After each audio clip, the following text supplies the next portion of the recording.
Hi students, all of you. Today we'll be discussing the role of other structures to secrete the hormones. Till now we have been discussing the different endocrine organs and glands which releases the hormones.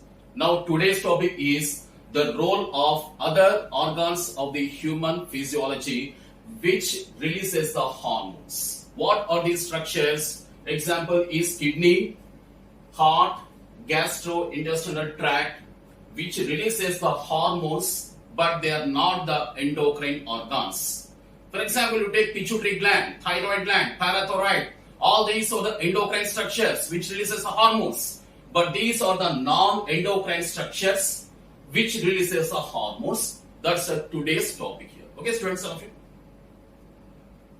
So first of all, let's discuss the role of kidney as an endocrine but non-endocrine structure here, but nevertheless it releases the hormone. What is the role of kidney? The structural and functional units of kidneys are called as nephrons. Nephrons are the structural and functional units of kidneys. Okay, here the main intention is not to explain the structure of nephron, but what is the role of kidney as a structure which releases a hormone. Okay. So next point is the nephron is the structural and functional units of the kidneys, and next one is the renal artery. Second point is renal artery. The renal artery enters the kidney. Renal artery enters the kidney. So let's have a mere glance of this. What is the structure here?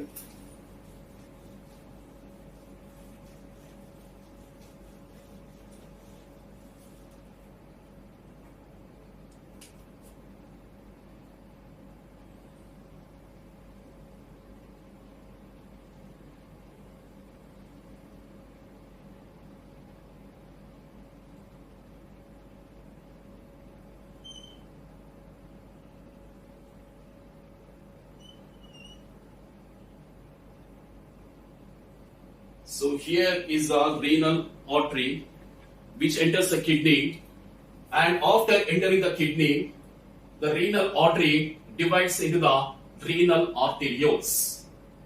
Each called as afferent renal arteriole. This is called as the afferent renal arteriole.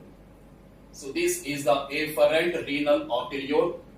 So this one, afferent renal arteriole, which enters the Bowman's capsule. This is a cup-like structure called as Bowman's capsule. This afferent renal arteriole is a branch of the renal artery. The renal artery enters the kidney, then divides into the afferent renal arterioles. Many afferent renal arterioles are there. So this is a here afferent renal arteriole which enters into which one? The Bowman's capsule. Then it divides into the capillaries here, tuft of capillaries called as the glomerulus here, and then exits as the efferent renal arteriole. But here the intention is not to explain the structure of the nephron. That's why I'm rubbing all these structures here. Okay, students, we are concerned only about the afferent renal arteriole here because we are discussing the endocrine structure, not the excretory system, isn't it? So the afferent renal arteriole is an arteriole, means a small artery. A branch of artery is called as an arteriole. This artery and arterioles, they contains which one? For example, this is an arteriole. Its wall contains the smooth muscles. What are smooth muscles? Involuntary muscles, unstriated muscles. So this afferent renal arteriole contains the wall. The wall contains the smooth muscles. Contains the smooth muscles. The smooth muscles, some of them gets modified. What is modified? Changed. Afferent renal arteriole wall, they contains the smooth muscles. The wall of the afferent renal arteriole contains the smooth muscles. Some of these smooth muscles gets modified and they form into the JG cells called as the juxtaglomerular cells. Juxtaglomerular cells, commonly called as JG cells or juxtaglomerular cells. What are juxtaglomerular cells or JG cells? They are nothing but the modified smooth muscle cells present in the afferent renal arteriole. So what are these? Modified smooth muscle cells of afferent renal arteriole. Afferent renal arteriole here. They are called as the JG cells. Now what's the importance of JG cells means? It releases a hormone called as erythropoietin. What is a hormone? Erythropoietin.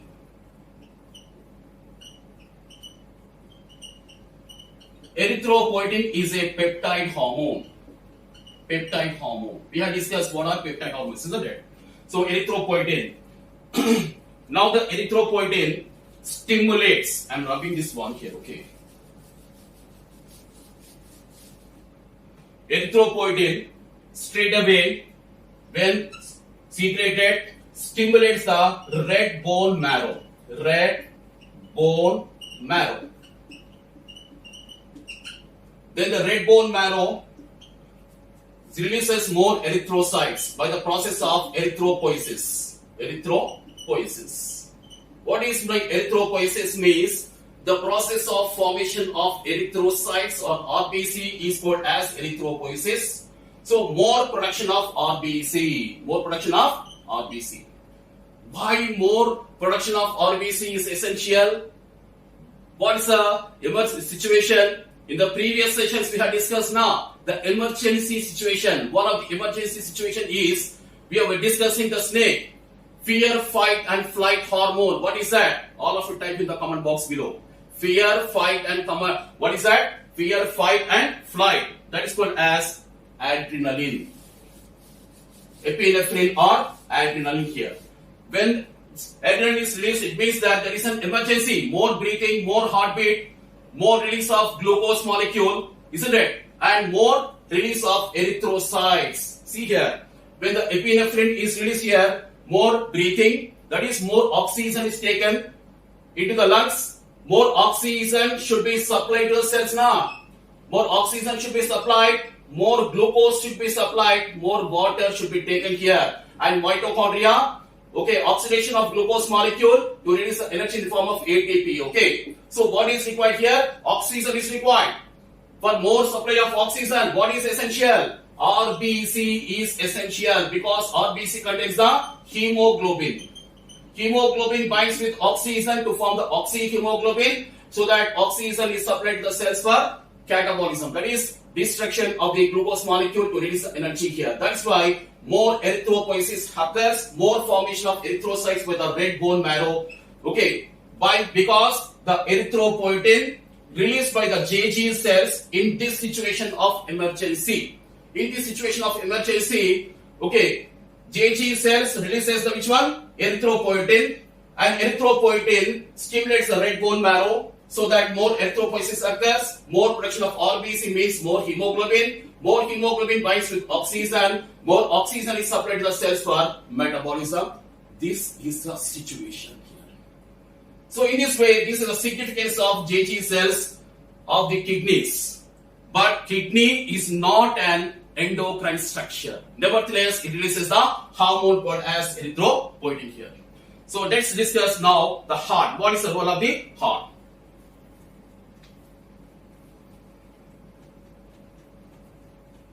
So what's the hormone released by JG cells? All of you type in the comment box below. My dear bacho, all of you, fast.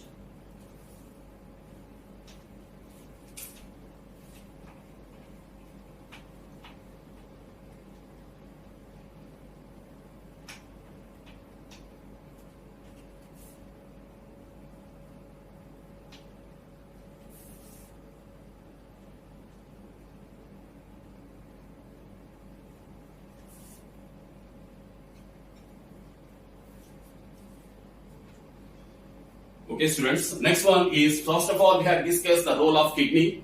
Second, number 2 is heart. Heart is not an endocrine structure. Nevertheless, it also releases a hormone.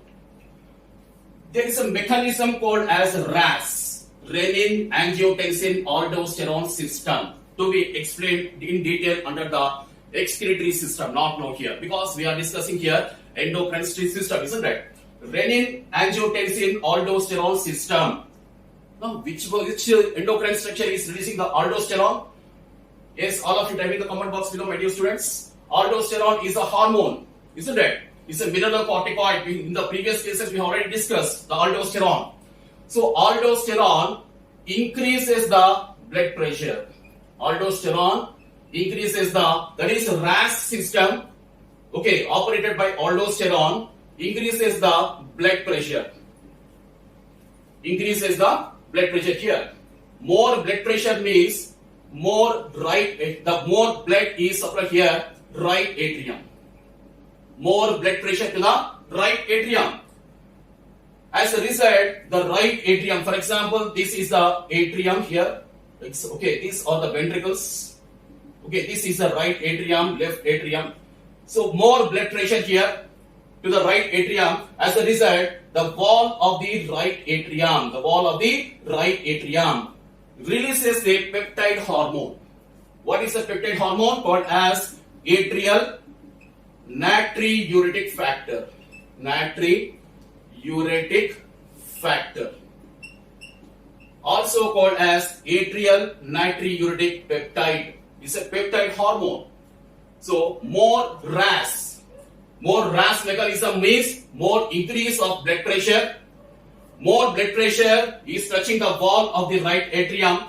As a result, the wall of the right atrium releases which one? The atrial natriuretic factor, also called as atrial natriuretic peptide hormone. What's the role of this peptide hormone? It causes the vasodilation.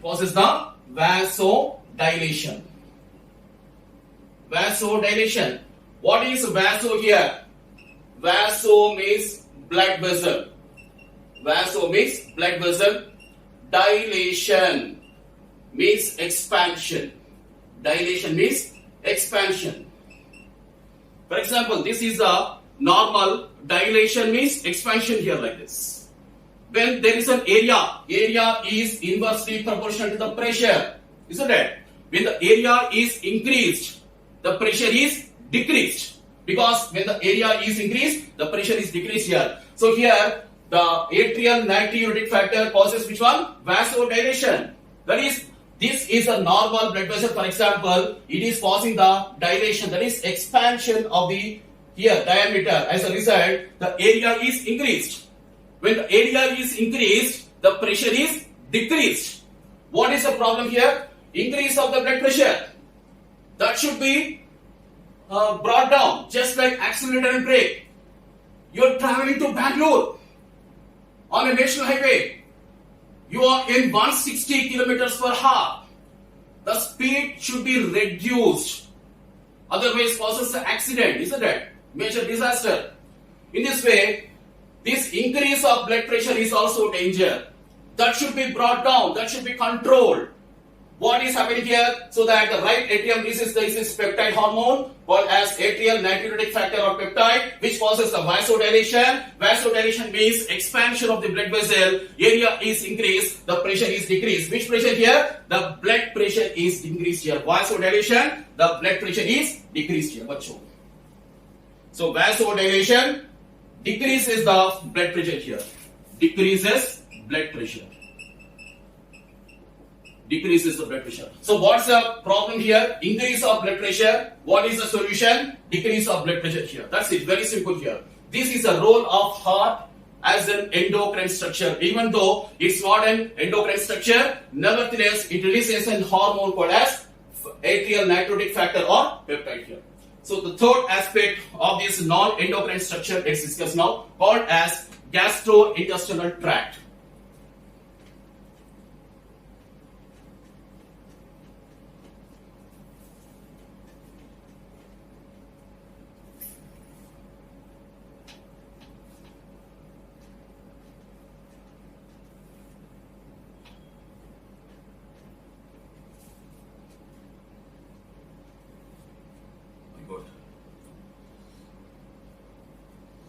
So next one is a gastrointestinal tract, called as GIT. G-I-T. Okay, as you know, the wall of the alimentary canal starts from esophagus up to the rectum. Okay, here the intention is not to explain the total digestive system, but what is the role of GIT as a endocrine structure, even though it is not a traditional or conventional endocrine organ. Nevertheless, it releases various hormones called as gastrointestinal hormones. So they releases which one? Gastrointestinal hormones. Gastrointestinal hormones. What is the role of these hormones? Already uploaded under the digestion and absorption. The link will be shared in the description box. Okay, all of you take care of this one. Okay, so the gastrointestinal hormones are released with the gastrointestinal tract here.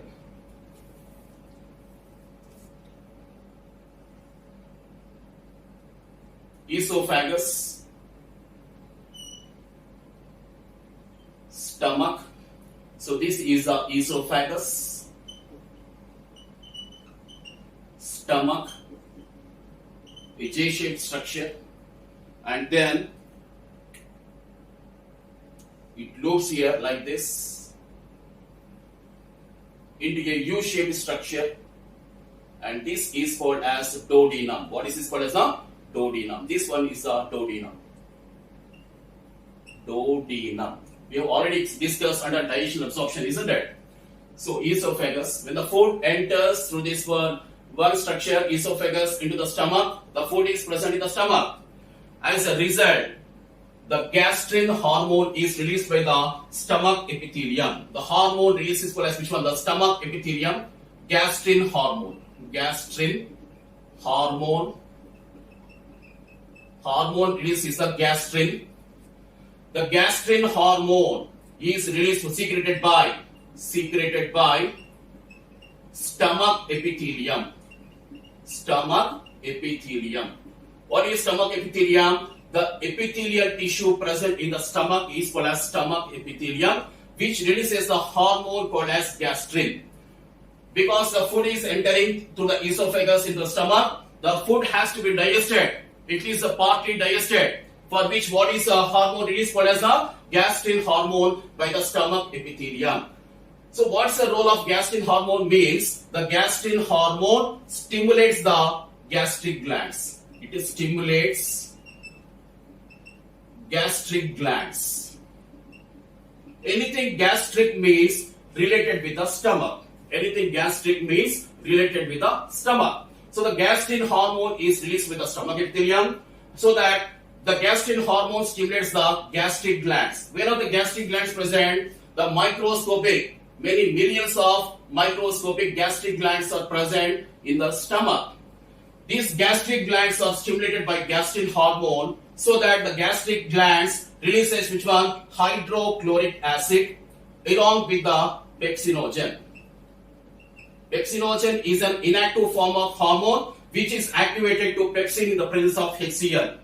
And pepsin hormone is required for at least the partial digestion of the proteins which occurs in the stomach. So here that is the significance of gastrin hormone released by the stomach epithelium, so that it stimulates the gastric glands to release the HCl, hydrochloric acid, along with the pepsinogen hormone. That's the role of gastrin hormone. So high acidity is maintained in the stomach. High acidity is maintained in the stomach because of the high quantities of HCl. So that's all about the gastrin hormone. Now let's discuss the second hormone.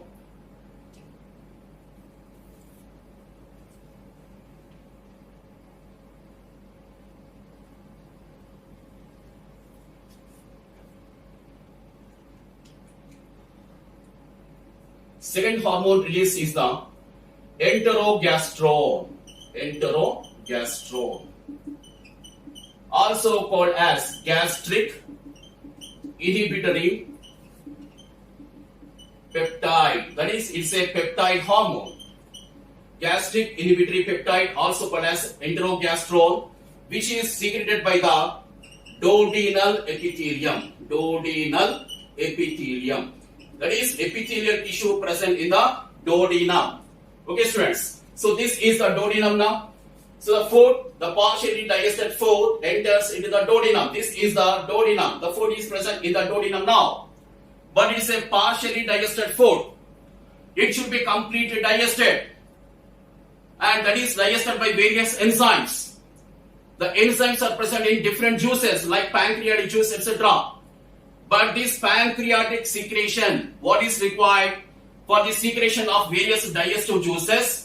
The hormones are required. That's why the hormones are chemical messengers. They provide the signaling for various metabolic actions. For the body is required, the secretion of various hormones are required here for various metabolic activities. That's why the enterogastrone, also called as gastric inhibitory peptide, is released by the duodenal epithelium. What is the role of this one? I told you that the HCl is present in the stomach, so that the enzymes of stomach are activated only under the highly acidic medium present in the stomach. But when coming to the duodenum, the enzymes of duodenum are activated only under the alkaline medium.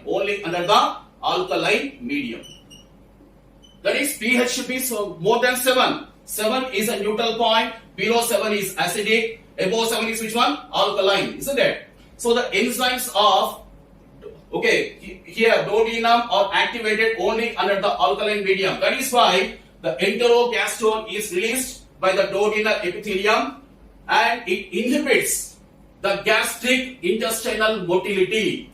Any effect of gastrin hormone is totally neutralized here, because the food, once it enters the duodenum, the enzymes must be digesting it, but enzymes of duodenum are activated only under alkaline medium. That is why the acidity should be stopped here in the duodenum. That's why the acidity should be stopped in the duodenum. That's why instantly the gastric inhibitory peptide. So as the name indicates, it neutralizes any effects of gastrin hormone, because the alkaline medium should be maintained and acidity should be stopped.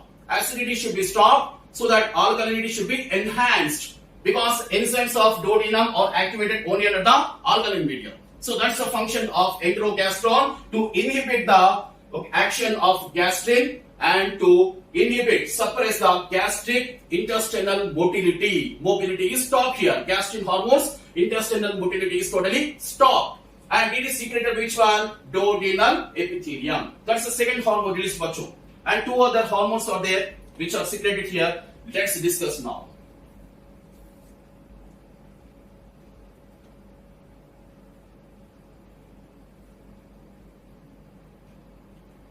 So the hormone again, and secreted by the third hormone now. The third hormone is called as secretin. Secretin is the third hormone. It's also secreted by the duodenal epithelium. It's also secreted by the duodenal epithelium. Okay. And what's the role of secretin? The secretin stimulates the release of, stimulates the release of water and bicarbonate ions. Water and bicarbonate ions in the pancreatic juice. Because here the pancreas is present, but all of you, I told you now, all of you. You see here, it's a U-shaped loop called as duodenum. Here the pancreas is present here, isn't it? Here I told you that the pancreas is there here, the crevish structure, from which the pancreatic juice is released here. Which part of pancreas? The exocrine part of the pancreas. Because the pancreas in the previous session, when I was teaching you the islets of Langerhans, explained here, isn't it? The pancreas contains the outer part called as exocrine part and inner part called as endocrine part. The endocrine part releases which hormones? All of you type in the comment box below. Endocrine part of the pancreas releases which hormones? The exocrine part, which comprises 98 to 99% of the total pancreas and contains the acinar cells, pancreatic acini, which comprises the exocrine part of the pancreas, which comprises how much? 98 to 99% of total pancreas. and this one releases the pancreatic juice. Pancreatic juice. So the secretin released by the duodenal epithelium, it stimulates the release of water and bicarbonate ions by the pancreatic juice. Why the bicarbonate ions must be released here into the duodenum? Just now I told you, the enzymes of duodenum are activated only under the alkaline medium. That's why the first hormone called as gastric inhibitory peptide is suppressing the gastrin hormone, and next one is the secretin, which is increasing the levels of bicarbonate ions. The bicarbonate ions increases the alkaline medium, here. So that's the function of secretin here. Now let's discuss now the role of the fourth hormone here. The fourth hormone.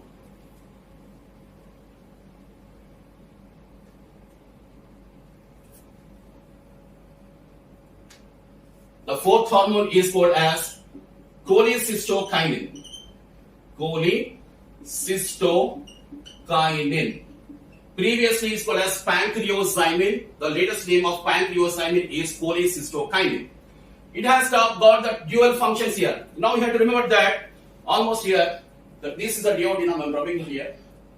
So here is a liver present now. Liver here is a liver is present here, and liver releases which one? The bile juice. And the hepatic duct from the liver joins with the pancreatic duct from the pancreas to form the hepatopancreatic duct. The hepatopancreatic duct opens into which one? Duodenum, and operated by the sphincter of Oddi. That is, when the sphincter of Oddi is relaxed, the bile juice is released from the liver, that is gallbladder precisely, and the pancreatic juice is released, okay, by the pancreatic duct. Okay, students, which one is enhancing this one? Cholecystokinin. Cholecystokinin is a fourth hormone. It's also released by the duodenal epithelium. So till now we have been discussing the three hormones. One is the gastric inhibitory peptide or enterogastrone released by the duodenal epithelium. The second one is a secretin, same duodenal epithelium. Cholecystokinin also released by the duodenal epithelium. So what's the role of cholecystokinin? It relaxes here the gallbladder, so that contraction of gallbladder. What happens when the contraction of gallbladder happens? See, all of you see here, this is a contraction. That is, area is decreased, the pressure is increased, so that the bile juice is released from the gallbladder. Okay, students. So the bile juice is released here because of the action of cholecystokinin, and also pancreatic juice, which contains various pancreatic enzymes, is also released by the action of the stimulation of the cholecystokinin. So it has got the dual functions. One is the release of bile juice into the duodenum, and also release of the pancreatic juice, which contains enzymes, into the duodenum, so that the food is exposed to the effective enzymatic action for the complete digestion of the food almost here in the duodenum itself here. That's the role of the cholecystokinin released by the duodenal epithelium. Okay, students. So these are the four gastrointestinal hormones released by the gastrointestinal tract here. Even though the tract is not an endocrine structure, nevertheless the local hormones are released here for the effective enzymatic actions here. Okay, students, all of you. Hope you enjoyed my session. All of you type in the comment box below. Hope you enjoyed my session, all of you. Please subscribe, share, like and comment. It's very important for the growth of the NEET BioPrep channel. Bye, students, all of you. God bless you all.